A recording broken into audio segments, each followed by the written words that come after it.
Are you serious, Daniel? I stared at my phone, reading the text from my son for the third time. Mom, I think it's best if you don't attend the wedding. We want to avoid any awkwardness or confusion. I'm Olivia Parker, 48 years old, and never in a million years did I think I'd be excluded from my own son's wedding. The reason? Apparently, I looked too young. This message had come just 3 weeks before the big day. I had spent months helping with the wedding preparations and had already contributed half the cost of the venue. In a panic, I dialed Daniel's number, my fingers trembling as I held the phone to my ear. When he picked up, his tone was cold and unfamiliar. Mom, it's just that Sarah is worried about the photos. She's concerned that with you looking so young, people might get confused, he said, his discomfort obvious. Sarah, my soon-to-be daughter-in-law, had always been distant. She'd been polite but never warm. Now, everything clicked: her exclusion of me from dress shopping, the bridal shower I wasn't invited to, and the rehearsal dinner that was suddenly immediate family only. Daniel, I'm your mother. I gave birth to you when I was just 19. Just because I take care of myself doesn't mean I should be shut out of your wedding, I said, my voice cracking despite my best efforts to stay composed. Sarah's worried it might be awkward for her family. They're very traditional. And with you looking so, he trailed off, not quite knowing how to finish the sentence. Sarah's family wasn't exactly open-minded, and I suspected they weren't too keen on having me around. So, I'm being uninvited because I don't look old enough? Is that it? Is this about the Instagram photos? I could barely believe what I was hearing. Mom, please don't make this harder than it already is. Sarah's stressed about making everything perfect. The word perfect hung in the air like a weight, as it always did when Sarah talked about the wedding. I thought about all her posts, perfect engagement photos, perfect wedding plans, perfect everything. I clearly didn't fit into her flawless vision. I helped pay for half of the venue, I reminded him, my voice quieter now. We'll reimburse you, he said quickly. Sarah's parents are taking care of it. That's when I realized, this wasn't an impromptu decision, this was planned. They'd been waiting for everything to be in place before pushing me aside. But why? It couldn't be just my appearance. Later that evening, I received a text from Sarah. I hope you understand, Olivia, we're just trying to do what's best for everyone, and don't worry about the venue cost. My parents are handling it now. I stared at the message, noticing how she had dropped the mom she had used for the past year. Something felt off. Sarah's parents weren't wealthy, they had made it clear they had a limited budget during our earlier discussions. So, how were they suddenly able to cover my share of the venue costs? I immediately called my best friend, Lisa, who had been helping with the wedding planning. Something doesn't add up, I told her. Sarah's parents couldn't even afford the flowers last month, and now they're paying for the venue? Lisa was silent for a beat before replying. Olivia, there's something you need to hear. I didn't want to believe it, but I overheard Sarah talking to her mom last week during the cake tasting. She mentioned, once the papers are signed, the house will be ours. My blood ran cold. The house, my house, the one I inherited from my grandmother, the one I had considered gifting to Daniel for the wedding, but I hadn't told Sarah about it. I'd only discussed it privately with Daniel. There's more, Lisa continued. Sarah's been telling people you've had work done, implying that's why you look so young. She's painting a picture of you as this vain, superficial woman who cares more about her appearance than family. I felt sick. All those times Sarah had asked about my skincare, my workouts, she had been gathering information, building a case to justify my exclusion, to make it seem like it was my fault. As I sat there, processing everything, my phone buzzed again. It was a message from Daniel's cousin, Amy, who worked at the local courthouse. Olivia, you need to meet me. It's about Sarah, and you won't believe what I found. I read the message, heart racing. What else was Sarah hiding? And what was her real plan once she became a part of the family? The next morning, I met Amy at a quiet coffee shop near the courthouse. Her face was serious as she slid a folder toward me. I shouldn't be showing you this, she said quietly, but I ran a background check on Sarah. Olivia, this is her third engagement in 5 years, and there's a pattern. My hands shook as I opened the folder, revealing court documents, property records, and newspaper clippings. The stories were eerily similar. Sarah had been engaged to wealthy men, each with a close relationship to their mothers, and in every case, there had been a family dispute just before the wedding. Look at this, Amy said, pointing to a particular document. Her last fiancé's mother signed over her house 2 weeks before the wedding. A month later, Sarah broke off the engagement but kept the property. I felt nauseous. And the one before that? I asked. Same story, but with a vacation home in Colorado. After the breakup, Sarah claimed emotional distress and threatened a lawsuit. The family settled to avoid a scandal. I thought about my house, my grandmother's house, and how close I had come to giving it to Daniel.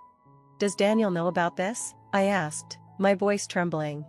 Amy shook her head. I doubt it. She's careful, changes her name slightly each time, moves to different states. Most of this wouldn't show up in a typical background check. Just then, my phone buzzed again. Another message from Sarah.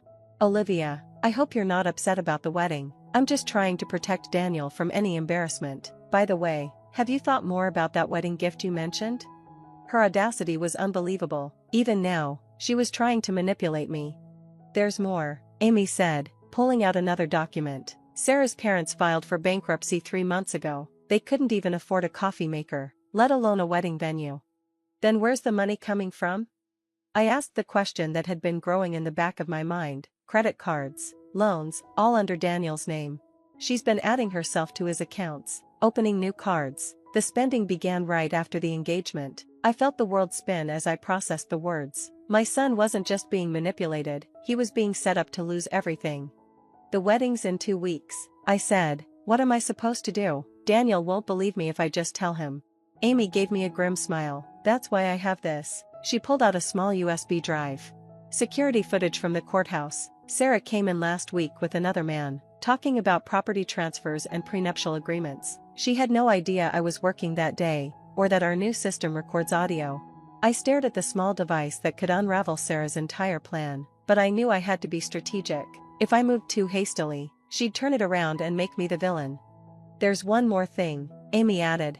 The wedding venue, Sarah's been secretly relocating it. Only select guests are being notified. I think you can guess who's not on that list. Now everything clicked into place. The sudden insistence on reimbursing me for the venue, the odd excuses about the rehearsal dinner. Sarah wasn't just trying to push me out, she was planning to host the wedding without me even knowing where it was. I took a steadying breath, surprisingly calm. Okay, I said, here's what we're going to do. I spent the next hour explaining my plan to Amy. It wasn't enough to simply expose Sarah. We needed to ensure Daniel saw the truth for himself, and I knew exactly how to make that happen. As I walked out of the coffee shop, my phone buzzed once more. Another message from Sarah. Just checking in, you're okay with not coming to the wedding, right? Daniel's really hoping you won't make this harder. We'd hate for it to affect your relationship with him. I smirked at my phone, the USB drive safely tucked away in my purse, and the plan coming together. Of course, I texted back, I understand completely, I just want what's best for Daniel. Sarah's reply was instant. You're so understanding, I knew you'd see it my way. And about the house? I left her message unread. Let her think she had won. In 2 weeks, on what should have been my son's wedding day, everyone would know exactly why Sarah didn't want me there, and it had nothing to do with how young I looked. The wedding day arrived clear and bright. Thanks to Amy, I knew exactly where the real ceremony was happening, a small chapel on the outskirts of town, not the venue Sarah had originally booked. I sat in my car, watching guests arrive. Sarah had invited everyone she needed, Daniel's business partners, extended family, and anyone who might influence future assets. She'd even invited Aunt Helen, who owned a lot of property, much of which had always been promised to Daniel. At exactly 2 p.m., I walked into the chapel. The gasps were instant. Olivia, Sarah's mother exclaimed, you're not supposed to be here. Sarah, who must have heard the commotion from the bridal room, came rushing out in her wedding dress, her steps dramatic. What are you doing here? You can't be here, she shouted. I smiled, calm and collected. Actually, I can. You see, I own this chapel. The color drained from Sarah's face. What? I bought it last week. Interesting thing about property records, they're public, just like bankruptcy filings, credit card applications, and court records from 2 other states. Daniel stepped forward, clearly confused. Mom, what are you talking about? Show them, I said to Amy, who was already setting up a projector. The footage from the courthouse appeared on the chapel wall. There was Sarah, sitting with an unknown man, discussing her plans in detail. Once I get the house signed over, we'll move forward with the original plan. Sarah's voice echoed through the speakers. His mother is the only obstacle, but I've convinced Daniel she's too embarrassing to have at the wedding. Once she's out of the way, The footage continued, revealing Sarah's entire scheme, the planned property transfers, the credit cards under Daniel's name, and even her agreement with the man to sell my house once it was hers. "Turn it off," Sarah screamed. But it was too late. Daniel stood, frozen, staring at the screen. "The credit cards, the loan, that's why you insisted on joint accounts right after the engagement," he said quietly. Sarah's facade shattered. "Danny, I can explain." "Like you explained to your last two fiancés?" I asked calmly. Amy began handing out copies of the court documents to the stunned guests. 3 engagements in 5 years, I continued, 3 families nearly bankrupted, 3 properties stolen or extorted. Did you really think no one would uncover the pattern? The chapel erupted into chaos. Sarah's parents tried to slip out but were stopped by Daniel's cousin, who was a local cop. "We should probably talk about those fraudulent loan applications," he said. Daniel walked over to me, his face pale. "Mom, I'm so sorry, I should have listened, I should have known you'd never." I pulled him into a hug, feeling his body tremble. "It's okay, honey, she fooled a lot of people."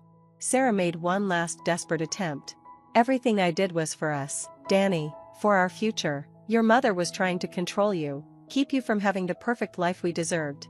"The only thing my mother did," Daniel said firmly, "was protect me from making the biggest mistake of my life."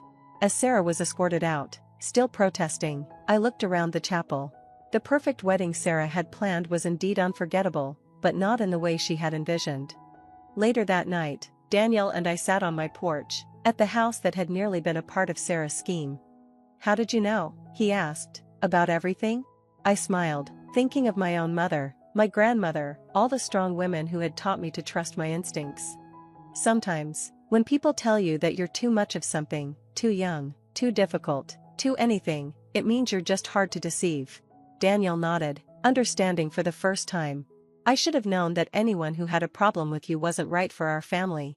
As we sat there, I felt deeply grateful, not just for avoiding disaster, but for the chance to show my son what true family loyalty looked like. Sometimes, looking too young isn't a curse. It's simply the universe's way of keeping you sharp enough to protect what truly matters. And Sarah? Last I heard, she'd moved to another state, likely searching for her next perfect target, but she'd learned an important lesson. Never underestimate a mother who refuses to act her age. Thanks for watching. See you again in the next video. Stay stunned.